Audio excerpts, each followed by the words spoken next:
Bendito seja Deus que nos chamou para o louvor da sua glória. Eu cumprimento a todos com a doce paz do nosso Senhor e Salvador Jesus. E é com alegria que estamos chegando até você com mais um programa Mensagem de Vida. Nosso tema hoje, fé prática. Mas antes da nossa meditação, eu quero deixar um convite para você e a sua família para estar conosco em uma de nossas reuniões. Todas as terças-feiras às 19h30 nós reunimos no culto de oração.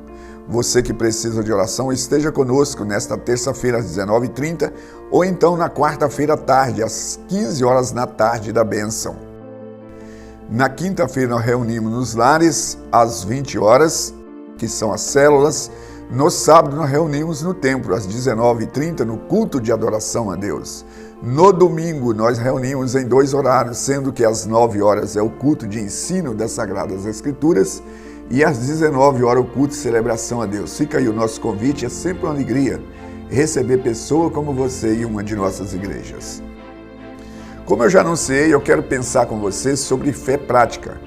Tiago fala que a fé sem obra é morta, ou seja, a fé sem ação.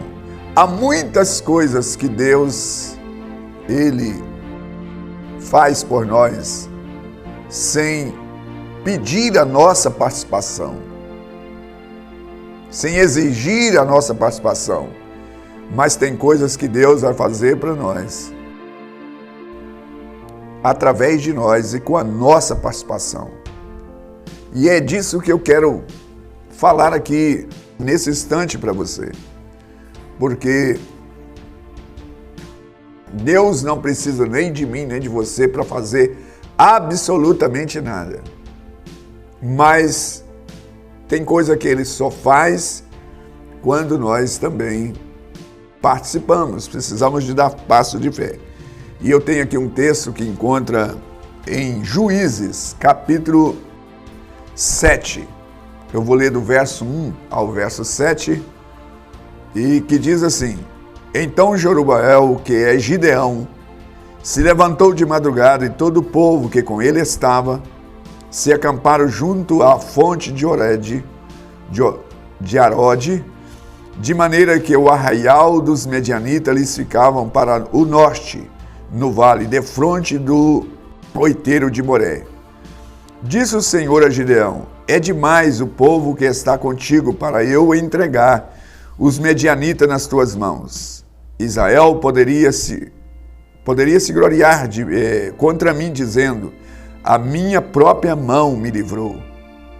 Apregou, pois, aos ouvidos do povo, dizendo: Quem for tímido e medroso, volta e retira-se da região montanhosa de Gileade. Então voltaram do povo 22.000 e 10.000 ficaram. Disse mais o Senhor ainda a Gideão: Há povo demais, faz descer as águas, e ali te provarei. Aquele que eu te disser, este irá contigo, esse irá contigo irá. Porém, todo aquele de quem eu disser, este não irá contigo, esse não irá. Fez Gideão descer os homens às águas. Então o Senhor lhes disse: Todo o que lamber a água com a língua, como faz o cão, esse porá parte, como também todo aquele que se abaixar de joelho e lamber. E foi o número dos que lamberam, e levando a mão à boca foram 300 homens. E todo o restante do povo se abaixou e ajoelhou a beber água. Então disse o Senhor a Gideão: Com estes 300 homens que lamberam a água, eu vos livrarei e entregarei os medianitas nas tuas mãos, pelo que a outra gente toda que se retire, cada um para o seu lugar. Esse texto que eu acabo de ler aqui é um texto muito interessante, que fala desse episódio em que envolveu Gideão na libertação do povo de Israel do domínio dos medianitas. E é interessante que Gideão, ele estava malhando o trigo, e quando Deus manifestou para ele, falou para ele assim: olha, eu vou libertar o povo de Israel sobre o seu comando. E ele começou até a apresentar justificativa, e ele falou assim: Senhor, eu sou menor, não tem outro aí para resolver essa questão? E Deus falou assim: não, é na tua força que eu vou dar a libertação para Israel. Israel estava extremamente pobre, porque os medianitas, eles vinham e roubavam tudo que eles tinham. E Deus então fala com Gideão para ele convocar um grande exército. E ele convocou aquele grande exército. 32 mil soldados se prontificaram, só que Deus foi tirando pessoas daquele exército e ficou apenas com 300 pessoas para irem no combate aos medianitas. Tudo porque Deus falou assim: eu que quero livrar vocês do domínio. Mas aí que a minha palavra aqui hoje é o seguinte: se Deus ia livrar, por que ele chamou o Gideão? Uma vez que ele mesmo, porque ele levou lá e Deus mandou, ele instruiu ele que ele deveria colocar fogo ali nos cântaros e fazer aquele ato profético ali. Então, eles iriam derrotar. Ouça bem o que eu vou ler. Ao soar das 300 trombetas, o Senhor tornou a espada de um contra o outro, isto em todo o arraial que feriu no rumo de Zeraré, até Bet-Sítia, até o termo de Abel. Então os homens de Israel, aí vai falando como aconteceu esse grande milagre extraordinário, porque Deus fez com que eles tocassem e eles fugiram de diante de Gideão com apenas 300 pessoas. E eu estou colocando aqui fé prática. Uma vez que Deus ia libertar, por que ele precisou de Gideão? Por que ele chamou Gideão? Tem muitas coisas na Bíblia que Deus, ele faz independente, ele nos dá livramento, mas tem coisas que nós precisamos ter, atitudes práticas. Vou dar outro exemplo aqui. Quando Jesus foi ressuscitar Lázaro, ele levou os seus discípulos. Ele levou os seus discípulos e fez o seguinte: ele chegou diante do túmulo e gritou: Lázaro, sai! E o Lázaro saiu. Ou melhor, falou com eles: tira a pedra. E ao que tirou a pedra da frente do túmulo, ele falou assim, ele gritou com Lázaro: qual que era mais fácil? Tirar aquela pedra ou trazer o Lázaro à vida? Mas ele contou com o auxílio dos seus discípulos. A fé em exercício, a fé prática. Nós temos inúmeros casos. Por exemplo, quando Jesus viu aquela multidão faminta, na hora que ele multiplicou os pães, ele pegou os pães e multiplicou.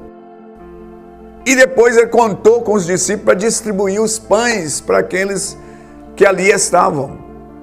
Porque se ele multiplicou aqueles pães e os peixes, por que ele mesmo não fez com que os pães chegassem na mão da pessoa? Mas ele conta, às vezes, com a nossa participação. E nós vamos encontrar muitas situações que Deus fazem coisas para nós sem nenhuma participação humana.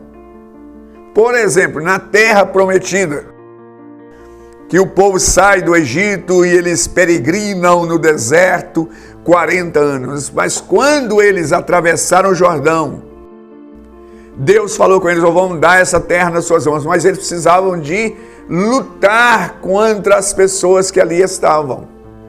Então você que está me assistindo, pensa uma coisa. Talvez você fale assim: mas se Deus quisesse fazer, Ele já tinha feito isso por mim. Se fosse da vontade de Deus, Deus já tinha realizado. Tem coisas que é para você fazer, para você exercitar. Isso é uma maneira de você ter experiência com Deus, porque se Deus fizer tudo sozinho, você não vai ter a experiência que você precisa de ter com o Deus eterno todo-poderoso. Você vai trabalhar em parceria com Deus. Então, o Senhor Deus, por exemplo, um Deus que fez sinais extraordinários, que sustentou aquele povo em pleno deserto, com pão, com a água arrancada da rocha, ele não poderia eliminar totalmente os inimigos que ali estavam? Poderia, com certeza. Eu não tenho dúvida e eu acredito que você não precisa de ter dúvida alguma quanto a isso. Por exemplo, no caso que eu dei o exemplo de lá, se Jesus, ele trouxe a vida a Lázaro, por que ele não poderia ter removido aquela pedra? Mas ele queria a participação dos seus discípulos. Então há coisas que eu e você precisamos participar. E é por isso que eu estou falando de uma fé prática, de uma fé de ação, porque Deus está contando, Ele quer que você tenha experiência com Ele, uma experiência de fé. Não fica pensando assim, Deus já me deixou a revelia, porque se Ele quisesse, Ele poderia ter feito, se Ele quisesse, Ele nem teria permitido que eu entrasse nessa situação. Olha, Deus poderia ter livrado Daniel da cova dos leões, mas Ele não livrou da cova, mas Ele livrou na cova. Deus poderia ter livrado Sadraque e Abednego, Sadraque, Mesaque e Abednego da fornalha de fogo, mas Ele não livrou da fornalha, mas Ele livrou na fornalha para que eles tivessem experiência. Quem sabe você hoje está passando por alguma situação tão adversa e você tem questionado, se Deus estivesse comigo mesmo, Ele não permitiria que o meu filho estivesse nessa condição. Se Deus estivesse comigo, Deus não permitiria nem que essa doença me afetasse. Talvez você está dizendo o seguinte, se Deus estivesse comigo, nem mesmo essa situação financeira estaria. Mas Deus, Ele vai mostrar que é um Deus que cura quando nós somos afetados por alguma infecção. Deus vai mostrar que Ele livra quando caímos na mão de um inimigo que está nos prendendo como prende um passarinho, e nós vamos ver o grande livramento dele. E assim é a vida. Deus, Ele pode fazer muitas coisas independente de mim e de você, mas Ele quer a minha e a sua participação em muitas situações.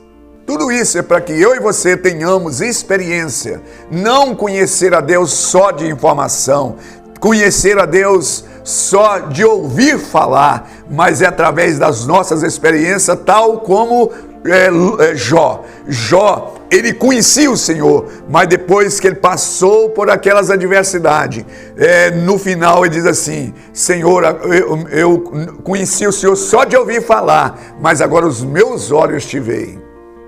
E Jó fala assim, os teus planos não podem ser frustrados.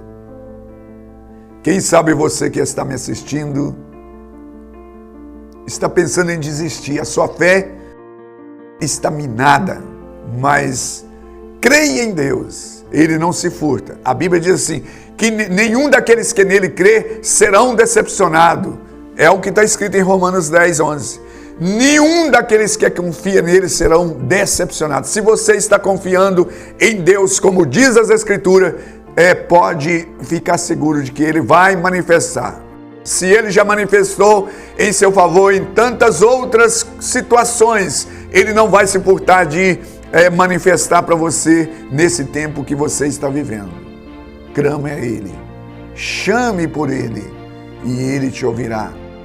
E a sua fé tornará uma fé robusta, uma fé consistente, porque você vai ter a sua própria experiência com esse Deus Todo-Poderoso. Com essas palavras, eu quero encerrar orando.